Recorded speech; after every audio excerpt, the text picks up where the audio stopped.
السلام علیکم ورحمۃ اللہ وبرکاتہ۔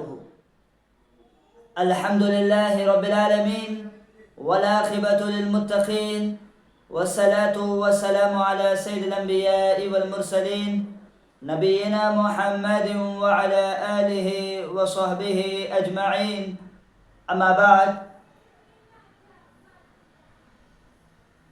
محترم حضرات و حاضرین، مختصر سے درس میں جو عنوان لے کر آپ لوگوں کی خدمت میں حاضر ہوا ہوں، وہ عنوان ہے کامل ایمان سے محرومی کے اسباب۔ اس سے پہلے کہ میں اپنے اس موضوع جس کا عنوان ابھی آپ لوگوں کے سامنے ذکر کر چکا ہوں، اس موضوع پر میں روشنی ڈالوں، اس سے پہلے شروع میں بطور تمہید کچھ باتیں آپ لوگوں کے سامنے کہنا چاہتا ہوں۔ جس طرح کسی پودے کی جڑ کاٹ دی جائے اس میں ہریالی نہیں رہتی، بالکل اسی طرح ایمان کے بغیر عمل میں بھی کوئی ہریالی باقی نہیں رہتی۔ جب انسان ایمان سے محروم ہو جاتا ہے، انسان کے عمل بھی مسلسل بگڑتا چلا جاتا ہے۔ آئیے ذرا دیکھتے ہیں کہ وہ کون بد نصیب لوگ ہیں، وہ کون بدبخت اور محروم لوگ ہیں جو اپنی کوتاہی کے سبب، اپنی لاپرواہی کے سبب اپنے ایمان سے محروم ہو جاتے ہیں۔ اسلام کے باوجود، رب کے کلام کے باوجود، قبلہ و کعبہ، ذکر اور قرآن مجید کی تلاوت کے باوجود، صدقہ و خیرات کے باوجود اپنے ایمان سے محروم ہو جاتے ہیں۔ سب سے پہلا سبب ایمان سے محرومی کا، سب سے پہلا سبب توحید و رسالت کی گواہی اور آخرت پر ایمان نہ لانا ہے۔ حضرت علی رضی اللہ عنہ فرماتے ہیں، ترمذی کی یہ حدیث ہے، حدیث نمبر 2145، اللہ کے رسول صلی اللہ علیہ وسلم نے بیان فرمایا کہ کوئی بھی شخص اس وقت تک مومن نہیں ہو سکتا جب تک کہ اس میں یہ 4 چیزیں نہ پائی جائے۔ سب سے پہلی چیز کیا ہے؟ گواہی دینا کہ اللہ رب العالمین کے علاوہ کوئی معبود برحق نہیں ہے، محمد صلی اللہ علیہ وسلم اللہ کے رسول ہے۔ نمبر 2، موت پر ایمان رکھنا۔ نمبر 3، موت کے بعد کی زندگی پر ایمان رکھنا۔ نمبر 4، تقدیر پر ایمان رکھنا۔ اب مجھے اور آپ کو یہ حدیث مبارکہ اپنے سامنے رکھنا چاہیے، اپنے گریبان میں جھانک کر دیکھنا چاہیے، کیا میرا اور آپ کا ایمان ان 4 چیزوں پر ہے؟ کیا میرے اور آپ کے اندر یہ 4 چیزیں پائی جاتی ہے یا نہیں؟ مجھے اور آپ کو اپنے گریبان میں جھانک کر دیکھنا چاہیے۔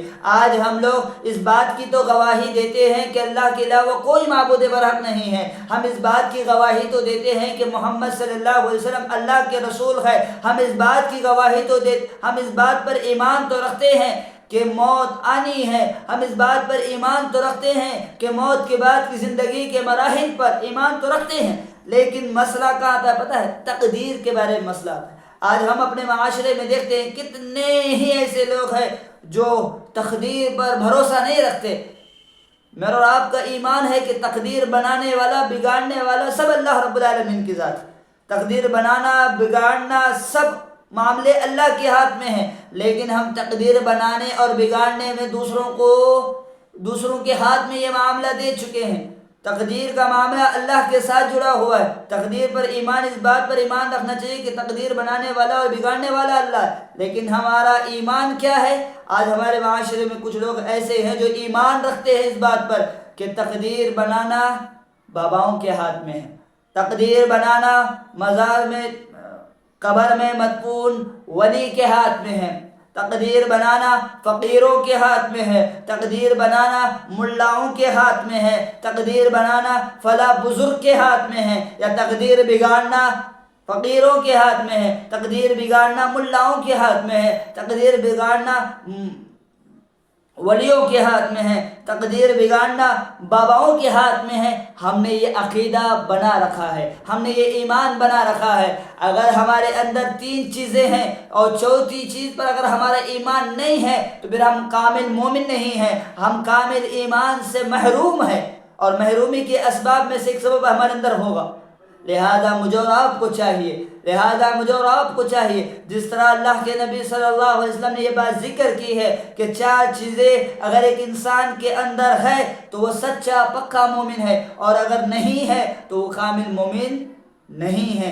آپ لوگوں کو ذرا اور آگے چلیے دیکھتے ہیں کہ کامل ایمان سے محرومی کے اسباب میں جو دوسرا سبب ہے وہ ہے اپنی جان سے بڑھ کر پیغمبر زمان محمد صلی اللہ علیہ وسلم کو محبوب نہ جاننے والے۔ جو لوگ اپنی جان سے بڑھ کر نبی صلی اللہ علیہ وسلم کو محبوب نہیں سمجھتے ہیں وہ کامل ایمان سے محروم ہے۔ انس رضی اللہ عنہ کی روایت ہے، حدیث ہے صحیح بخاری کی حدیث نمبر 15، رسول اکرم صلی اللہ علیہ وسلم نے بیان فرمایا، لا یؤمن احدکم حتی اکون احب الیہ من والدہ وولدہ والناس اجمعین، کہ تم میں سے کوئی شخص اس وقت تک مومن نہیں ہو سکتا، اس وقت تک ایمان والا نہیں ہو سکتا جب تک کہ میں اس کے نزدیک اس کے والدین، اس کی اولاد اور اس کے تمام لوگوں سے زیادہ محبوب نہ بن جاؤں۔ آپ ذرا اس حدیث مبارکہ کو اپنے سامنے رکھیے اور اپنے گریبان میں جھانک کر دیکھیے، اپنے خود کا محاسبہ کیجئے، کیا میں اور آپ اپنے والدین سے زیادہ نبی صلی اللہ علیہ وسلم سے محبت کرتے ہیں؟ کیا میں اور آپ اپنی اولاد سے زیادہ نبی صلی اللہ علیہ وسلم سے محبت کرتے ہیں؟ کیا میں اور آپ تمام لوگوں سے زیادہ نبی صلی اللہ علیہ وسلم سے محبت کرتے ہیں؟ اپنے گریبان میں جھانک کر دیکھیں۔ آپ لوگوں کو معلوم ہونا چاہیے حضرت عمر رضی اللہ عنہ کا واقعہ آپ نے سنا ہوگا، جب اللہ کے نبی صلی اللہ علیہ وسلم یہ حدیث بتا رہے ہیں، عمر فاروق رضی اللہ عنہ کہتے ہیں اللہ کے نبی صلی اللہ علیہ وسلم، عمر فاروق رضی اللہ عنہ اللہ کے نبی صلی اللہ علیہ وسلم کے پاس ہے اور کہتے ہیں اللہ کے نبی صلی اللہ علیہ وسلم، مجھے آپ تمام لوگوں سے زیادہ، تمام چیزوں سے زیادہ محبوب ہے، لیکن میری جان سے زیادہ نہیں۔ تو اللہ کے نبی صلی اللہ علیہ وسلم نے کیا کہا تھا؟ عمر، ابھی تم مکمل مومن نہیں ہوئے ہو، جب تک میں تمہارے نزدیک تمہارے جان سے بڑھ کر محبوب نہ بن جاؤ تم اس وقت تک مومن نہیں ہو سکتے۔ تو عمر رضی اللہ عنہ نے کیا کہا تھا؟ کہا کہ آپ اب مجھ سے میری جان سے زیادہ محبوب ہے۔ تو اللہ کے نبی صلی اللہ علیہ وسلم نے کیا کہا تھا؟ اب تم کامل مومن ہو گئے۔ لیکن آج ہم اپنے معاشرے میں دیکھتے ہیں کتنے ہی ایسے لوگ ہیں، ایک طرف کاروبار ہے، دوسری طرف نبی صلی اللہ علیہ وسلم ہے، اپنے کاروبار سے زیادہ محبت ہے، نبی صلی اللہ علیہ وسلم سے محبت نہیں ہے۔ ایک طرف اولاد ہے، اولاد سے زیادہ محبت ہے، نبی صلی اللہ علیہ وسلم سے زیادہ محبت نہیں ہے۔ ایک طرف والدین ہے، دوسری طرف نبی صلی اللہ علیہ وسلم ہے، والدین سے محبت ہے، نبی صلی اللہ علیہ وسلم سے محبت نہیں ہے۔ اگر میں اور آپ اولاد سے زیادہ محبت کرتے ہیں، نبی صلی اللہ علیہ وسلم سے زیادہ محبت نہیں کرتے، ہم مومن نہیں ہیں۔ ہمیں اپنے والدین سے زیادہ، اپنے اولاد سے زیادہ، خود اپنی جان سے زیادہ نبی صلی اللہ علیہ وسلم سے محبت کرنی ہوگی۔ اسی طرح ذرا اور آگے چلیے، ایمان سے محرومی کے اسباب میں سے تیسرا سبب اطاعت مصطفیٰ سے منہ موڑنا ہے۔ اطاعت مصطفیٰ سے منہ موڑنے والے۔ عبداللہ بن عمر رضی اللہ عنہ سے روایت ہے، بخاری کی یہ حدیث ہے، حدیث نمبر 43۔ اللہ کے رسول صلی اللہ علیہ وسلم نے بیان فرمایا، لا یؤمن احدکم حتی یکون ہواؤ تبعا لما جئت به، کہ تم میں سے کوئی شخص اس وقت تک مومن نہیں ہو سکتا جب تک کہ وہ اپنی خواہشات کو اس چیز کی تابع نہ کر دے جو میں لے کر آیا ہوں۔ اللہ کے نبی صلی اللہ علیہ وسلم کیا کہہ رہے ہیں کہ کوئی شخص اس وقت تک مومن ہو ہی نہیں سکتا، ایمان والا بن ہی نہیں سکتا، جب تک کہ اپنے خواہشات کو، اپنی مرضی کو، اپنے آپ کو، اپنے عمل کو اس چیز کے تابع نہ کر دے جو میں لے کر آیا۔ آج ہم اپنے معاشرے کا جائزہ لیتے ہیں، ہم اپنے سوسائٹی کا جائزہ لیتے ہیں، کتنے ہی ایسے لوگ ہیں اپنے خواہشات کو نبی کے حکم کے تابع کرنے کی کوشش کرتے ہیں، نہ کہ نبی کے حکم کو اپنے خواہشات کے تابع۔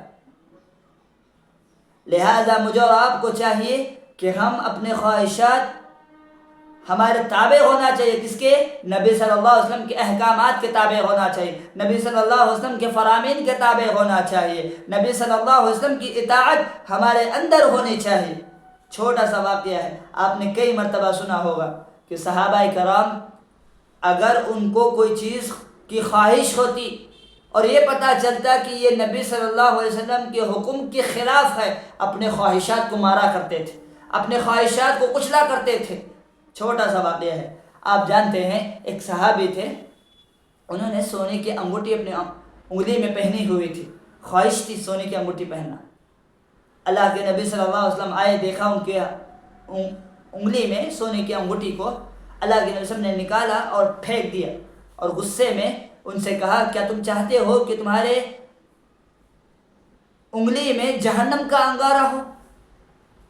اتنا کہتے ہوئے اللہ کے نبی صلی اللہ علیہ وسلم انگوٹھی پھینک دیے اور چلے گئے۔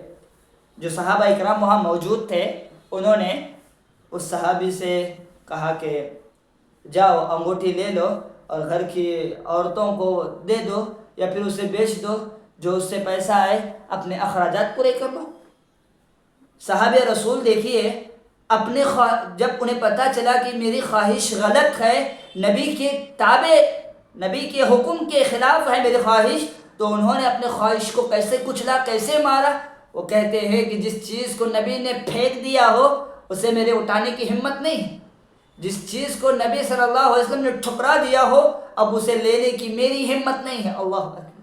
صحابہ کرام اپنے خواہشات کو نبی کے حکم کے تابع کرتے تھے۔ آج ہماری حالت کیا ہے؟ ہم نبی کے حکم کو اپنے خواہشات کے مطابق کرنے کی کوشش کرتے ہیں۔ اگر ہم ایسے کرتے ہیں تو ہم کامل مومن نہیں ہیں، ہمیں اپنے خواہشات کو نبی کے حکم کے تابع کرنا چاہیے۔ ذرا اور آگے چلے،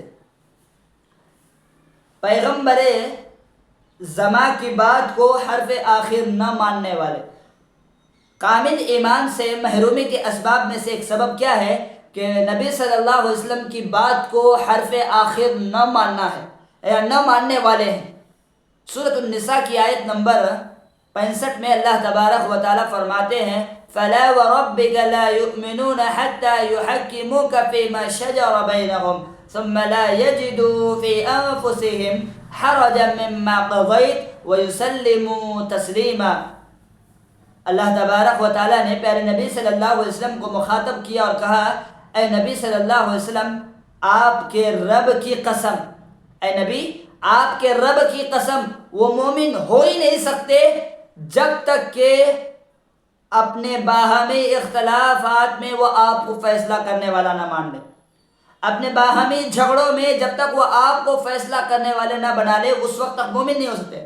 پھر آپ کے کیے ہوئے فیصلے پر ان کے دلوں میں کوئی تنگی نہیں ہونی چاہیے، جو فیصلہ آپ نے کیا ہے اس پر وہ راضی ہونا چاہیے، ان کے دل میں کوئی تنگی، کوئی ملال نہیں ہونا چاہیے، اور اس فیصلے کو دل و جان سے قبول کرنا چاہیے۔ اللہ، یعنی نبی صلی اللہ علیہ وسلم کا فیصلہ ہی آخری فیصلہ ہونا چاہیے، نبی صلی اللہ علیہ وسلم کی بات ہی آخری بات ہونی چاہیے، نبی صلی اللہ علیہ وسلم کا فرمان ہی آخری فرمان ہونا چاہیے۔ اس آیت کریمہ میں یہ بتایا گیا ہے کہ اگر نبی صلی اللہ علیہ وسلم کا فرمان ہی آخری فرمان تمہارا ہونا چاہیے، اگر تمہارے اندر ہے تو تم مومن ہو۔ اگر تم نبی صلی اللہ علیہ وسلم کے فرمان کو آخری فرمان نہیں سمجھتے ہو، نبی کے حکم کو آخری حکم نہیں سمجھتے ہو، نبی صلی اللہ علیہ وسلم کے فیصلے کو آخری فیصلہ نہیں سمجھتے ہو، نبی صلی اللہ علیہ وسلم کے حق کو آخری حق نہیں سمجھتے ہو، پھر تم مومن نہیں ہو۔ آج ہم اپنے معاشرے میں دیکھتے ہیں، اپنے سوسائٹی میں دیکھتے ہیں، ایک طرف نبی کا حکم آ جائے، دوسری طرف ہمارے درمیان جو بہت سارے لوگ ہیں، ایک طرف نبی کا حکم ہے، دوسری طرف ہم دیکھتے ہیں بہت سارے لوگ اماموں کے حکم کو لا لیتے ہیں، ایک طرف نبی کا حکم، دوسری طرف امام کا حکم. کیا کرنا چاہیے تھا؟ امام کے حکم کو چھوڑ دینا چاہیے تھا، نبی صلی اللہ علیہ وسلم کے حکم کو آخری حد ماننا چاہیے تھا. کیا کرتے ہیں؟ نبی کے حکم کو ٹھکرا دیتے ہیں نعوذ باللہ، اور اپنے امام کے حرف کو، اپنے امام کی بات کو آخری حد مان لیتے ہیں. ایسا نہیں ہونا چاہیے. نبی کے حکم کے آگے کسی کا بھی حکم آ جائے وہ سارے حکم کو ٹھکرا دینا چاہیے. صرف ماننا ہے تو نبی کے حکم کو ماننا ہے. اگر آپ مومن بننا چاہتے ہیں تو نبی کی بات ہی آپ کے لیے آخری ہونا چاہیے، آخری بات ہونی چاہیے. اگر آپ مومن بننا چاہتے ہیں تو نبی کے کیے ہوئے فیصلے ہی آپ کے لیے آخری فیصلے ہونے چاہیے. اگر آپ مومن بننا چاہتے ہیں تو نبی صلی اللہ علیہ وسلم کے کیے ہوئے فیصلوں کو دل و جان سے قبول کرنا چاہیے. اسی طرح ہدایت کامل ایمان سے محرومی کے اسباب میں سے 5واں سبب نمازوں کی پابندی نہ کرنا ہے. ابو درداء رضی اللہ عنہ کے قول کے مطابق الترغیب والترہیب میں یہ قول ابو درداء رضی اللہ عنہ کا ذکر ہے کہ لا ایمان لمن لا صلاۃ لہ، کہ اس شخص کا ایمان نہیں، وہ شخص مومن نہیں جو نمازوں کی پابندی نہیں کرتا ہے، جو نمازوں کو ادا نہیں کرتا ہے. ہم اپنے معاشرے میں دیکھتے ہیں، ہم اپنی سوسائٹی میں دیکھتے ہیں کتنے ہی ایسے لوگ ہیں ایک وقت کی نماز پڑھتے ہیں، دوسرے وقت کی نماز کی پابندی نہیں ہوتی. فجر پڑھ لیا، ظہر چھوٹ گئی، ظہر پڑھ لیا، عصر غائب ہو گئی، عصر پڑھ لیا، مغرب کا پتہ نہیں، مغرب پڑھ لیا، عشاء معلوم نہیں، عشاء پڑھ لی، فجر اٹھے نہیں. آج ہمارے معاشرے کا حال ہے. اگر میں اور آپ نمازوں کی پابندی نہیں کرتے ہیں، نمازوں کو ادا نہیں کرتے ہیں، تو ابو درداء رضی اللہ عنہ فرماتے ہیں کہ لا ایمان لمن لا صلاۃ لہ، کہ اس شخص کا ایمان نہیں جو نمازوں کی پابندی نہیں کرتا. یہی بات اللہ کے نبی صلی اللہ علیہ وسلم نے بھی ذکر کی تھی نا. اللہ کے نبی صلی اللہ علیہ وسلم نے کیا کہا؟ بین العبد و بین الکفر ترک الصلاۃ. مومن اور کافر کے درمیان اگر فرق کرنے والی چیز کوئی ہے تو نماز کا پڑھنا اور نہ پڑھنا ہے. پڑھیں گے مومن، نہیں پڑھیں گے کافر. لہذا مجھے اور آپ کو چاہیے کہ میں اور آپ نمازوں کی پابندی کرنے والے بنیں. اسی طرح کامل ایمان سے محرومی کے اسباب میں سے 6واں سبب امانت داری کی پاسداری نہ کرنا ہے. آپ کے پاس کوئی امانت رکھے، اس امانت کی حفاظت کرنی چاہیے، اس کی پاسداری کرنی چاہیے، اس امانت کا خیال رکھنا چاہیے، اس میں خیانت نہیں کرنی چاہیے. انس بن مالک رضی اللہ عنہ کی حدیث ہے، ابن حبان کے اندر یہ حدیث موجود ہے، حدیث نمبر 194. اللہ کے رسول صلی اللہ علیہ وسلم نے بیان فرمایا لا ایمان لہ لمن لا امانت لہ ولا دین لمن لا عہد لہ. اللہ کے رسول صلی اللہ علیہ وسلم نے بیان فرمایا کہ اس شخص کا ایمان نہیں، وہ شخص مومن نہیں جو امانت داری کی پاسداری نہیں کرتا ہے، جو امانت کی پاسداری نہیں کرتا ہے، اور اس شخص کا دین نہیں جو عہد کی پاسداری نہیں کرتا. آج ہم اپنے معاشرے میں دیکھتے ہیں، آج یہ دونوں چیزیں آج ہمارے اندر موجود نہیں. آج یہ دونوں چیزیں آج ہمارے اندر موجود نہیں ہیں. آج امانتیں ہمارے پاس رکھی جائے، اس امانت میں خیانت کرتے ہیں. ہمارے پاس کوئی امانت رکھی جائے، اس امانت کو ضائع کر دیتے ہیں. ہمارے پاس کوئی امانت رکھے، اس امانت کو ناجائز طریقے سے کھا جاتے ہیں. ہمارے پاس کوئی امانت رکھی جائے، اس امانت میں گھپلے کرتے ہیں. اگر ہم امانتوں کی پاسداری نہیں کر رہے، ہم مومن نہیں ہیں. اگر ہم عہد کی پاسداری نہیں کر رہے ہیں، پھر ہم مومن نہیں ہیں. لہذا مجھے اور آپ کو چاہیے کہ اگر ہمارے پاس کوئی امانت رکھنے آئے، ہمیں لگتا ہے کہ ہم امانت کی پاسداری کر سکتے ہیں، امانت کی حفاظت کر سکتے ہیں، تو یہ امانت رکھنی چاہیے. ورنہ یہ کہنا چاہیے کہ بھائی کسی اور کے پاس رکھ. کیوں؟ اس چھوٹی سی امانت کے بدلے کوئی چیز پیسے کی صورت میں رکھی ہو، کوئی گہنے کی صورت میں رکھی ہو، اس چیز کے بدلے کیوں ہم اپنے آخرت کو برباد کریں؟ کیوں ہم اپنے آخرت کا نقصان کریں؟ اس سے بہتر یہ ہے کہ ہم کہہ دیں بندے کو کہ بھائی جا کسی اور کے پاس رکھ. آخر میں اللہ سے دعا ہے اللہ تبارک و تعالی مجھے اور آپ کو امانتوں کی حفاظت کرنے والا بنائے، امانت کی پاسداری کرنے والا بنائے. اللہ سے دعا ہے اللہ تبارک و تعالی مجھے اور آپ کو جب تک اس دنیا میں زندہ رکھے، ایمان اسلام کی حالت میں زندہ رکھے، خاتمہ بالخیر ہو. آمین. وآخر دعواہم ان الحمد للہ رب العالمین.